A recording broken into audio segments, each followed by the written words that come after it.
Hello friend, welcome back to my channel. कैसे हैं आप सब? सबसे पहले आप सबको वट सावित्री की बहुत बहुत शुभकामनाएं। आज वट सावित्री है और आज मेरे वीडियो में सब वट सावित्री से रिलेटेड सब कुछ होने वाला है। तो दोस्तों, सब लोग बने रहिए मेरे वीडियो के एंड तक और देखिए कि मैंने वट सावित्री की पूजा कैसे कैसे की है। और आप लोगों में से कौन कौन वट सावित्री किए हुए हैं वो सब लोग कमेंट में भेजेंगे लिख के, और कौन कहाँ से है ये भी लिख के भेजेंगे। तो चलिए मैं अपना वट सावित्री का सब कुछ दिखाती हूँ। सबसे पहले मैं आप लोगों को ये बताना चाहती हूँ कि वट सावित्री में लगता क्या क्या है। तो हमारे तरफ ठेकुआ और ये पेड़ुकिया, जिसे लोग गुजिया भी कहते हैं, ये लगता है वट सावित्री में। तो जिसको हम पहले ही बना लेते हैं। तो ये मैंने एक दिन पहले ही बना के रख लिया है। और गुजिया मैंने बनाया नहीं है, उसे मार्केट से ख़रीद लिया क्योंकि मुझे गुजिया बनाना नहीं आता। तो ये बनाने के बाद खजूरी भी इसको बोलते हैं, ठेकुआ भी बोलते हैं। इसको बनाने के बाद अगले दिन खीर और पुआ बनता है। तो अगले दिन जिस दिन पूजा करना होता है वो खीर और पुआ बनता है। तो ये मेरा पुआ बन रहा है एक तरफ और एक तरफ खीर भी बन रहा है। और खीर देखिए कैसे उबल रहा है, देखने में कितना अच्छा दिख रहा है। प्रसाद तो वैसे भी बहुत टेस्टी बनता है। तो शुद्ध देसी घी में मैं पुए तल रही हूँ, जो कि बहुत टेस्टी बनने वाला है। और क्योंकि ये प्रसाद है तो ये ऑब्वियस है कि ये टेस्टी ही बनेगा। एक एक करके मैं सारे पुए तल लूँगी और पुए तलने के बाद मैं इसे ठंडा करूँगी जब तक मैं तैयार हो जाऊँगी। तैयार होने के बाद मैं इन पुओं को लेकर मंदिर जाऊँगी पूजा करने के लिए। तो वैसे मैं नहा धो के कुछ और दूसरे कपड़े पहन के ये सारे प्रसाद बना रही हूँ।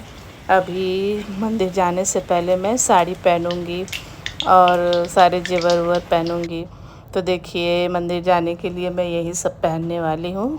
मैं ये सब आप लोगों को दिखा रही हूँ क्योंकि लाल पहनते हैं तो लाल कपड़ों का बहुत सारा वो हो गया कलेक्शन। तो मैंने सोचा इस बार पिंक पहनती हूँ, इसलिए मैंने पिंक साड़ी लिया था वट सावित्री के लिए। और ये पिंक साड़ी आप लोगों को कैसा लग रहा है बताइएगा ज़रूर। और मैं अब तैयार वार होके निकल गई हूँ मंदिर के लिए और मैं मंदिर में ही पूजा करूँगी। मंदिर में गमले में पौधा लगा हुआ है, वहीं पे मेरा पूजा होगा। तो सबसे पहले मंदिर में मैंने शिव जी का अभिषेक किया है। तो सबसे पहले वहाँ पे शिव जी का पूजा कर लिया है मैंने। और उसके बाद मैं वट सावित्री की पूजा करूँगी, वट के पेड़ की पूजा करूँगी क्योंकि मंदिर में शिव जी का लिंग है। तो मैंने सोचा कि शिव जी की पूजा वहाँ करूँ यहाँ करूँ, बात तो एक ही है और दोनों लोगों की पूजा हो जाएगी। वट में तो वैसे भी ब्रह्मा विष्णु और महेश तीनों का वास माना जाता है। तो अब इस शिव जी की पूजा के बाद वट सावित्री की पूजा हो गई। वहाँ पर एक आंटी मिल गई, मैंने नाक से सिंदूर नहीं लगाया था तो इन आंटी ने मेरे नाक से सिंदूर लगा दिया है। तो हमारे तरफ वट सावित्री की पूजा में पंखा पे रख के चना सबको खोइछा दिया जाता है। तो जब इन आंटी ने मुझे सिंदूर लगाया नाक से तो मैंने इन्हें पंखा पे रख के खोइछा भी दिया और इन्हें प्रणाम भी कर लिया। इन आंटी को तो मैं नहीं जानती, लेकिन लगा जैसे माँ की उम्र की है तो मैंने आशीर्वाद ले लिया। उनमें अपनी माँ और सासू माँ को देखते हुए मैंने उनसे आशीर्वाद लिया।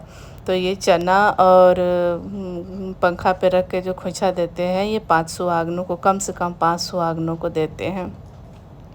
तो ये मैं एक और दीदी थी उनको भी दे रही हूँ।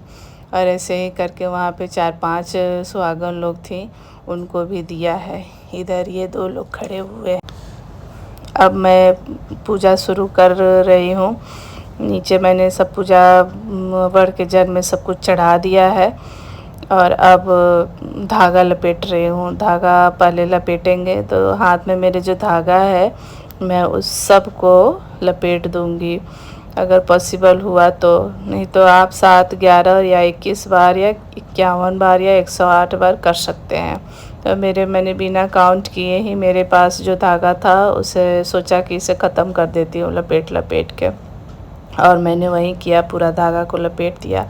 उसके बाद बैठ के मैं कथा पढ़ूँगी। क्योंकि मेरा बुक घर पे ही छूट गया था।